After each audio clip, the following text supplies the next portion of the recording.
Zini kā? Man ļoti patika rīts, kā rīts sākās. Es to nepagūlu izstāstīt radio centras dzīvajā ēterā, jo žokejs ar programmu direktoru abi bija ļoti steidzīgi. Viņiem visi baigs aplānots. Nav brīvs radio, tā nolasījās tā pirmā sajūta. Bet ko es gribēju izstāstīt ēterā, un tagad es izstāstīšu tev, jo man ir beidzot tāda iespēja. Mans rīts sākās ar teļuku modinātāju. Tur bija pirmais, ko es ieraugu, Dear Mr. Egons Reiters, good morning, pa visu to monitoru. Wow! Labi, Radisons, Audi, loģiski, viss tā kā vajag. Bet tad ierabījās mūzikas kanāls un Rikijs Mārtins, tad skats, iedomājies, ir māja pie jūras, kaut kādi 3 metri līdz jūrai loģiski parastais baseins, un tad tālāk ir jūra, vai ne, vai okeāns, visdrīzāk okeāns, lai būtu pavisam pilns komplekts.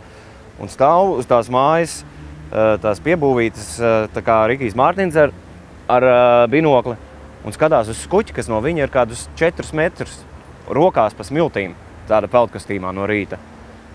Tā. Un viņš to binokli lūr, viņu īstenībā varētu redzēt arī bez binokļa, bet viņš izmanto binokli, lai visu redzētu vēl tuvāk. Var sakot, rīts man sākās caur Rikija Mārtina prizmu, ieraudzīja pasauli. Viss ir skaisti, ir smiltas, jūras, silts, mums ir Audi, un mēs iedomāti rokamies. Man pašam nav bijis Audi nekad, bet attiecības ar Audi man ir gan gadu garumā. Man tie cilvēki patīk, kas tur strādā. Tiem es sadzīvoju, tad tādā veidā es dabūju tos 4 riņķus, bet mašīnu es tagad atbraucu. Ja man šito mašīnu uzdāvina, paldies. Zinu, man tā mašīna iepatikās. Es jau nobraucu tagad, cik no Rīgas līdz Viļņai. Man tā mašīna iepatikās. Varbūt bišķi cietāka nekā es biju gaidījis. Bet tas, ka viņai ir tas sporta režīms, tas man ļoti patīk.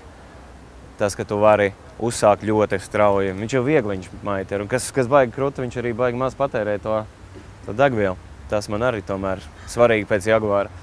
Uzreiz liekas, ka tā degvielas bultiņa nemaz tik baigi nešaujās. Man varēja redzēt ar aci, kā viņi krīt pēc nobraukto kilometru daudzam.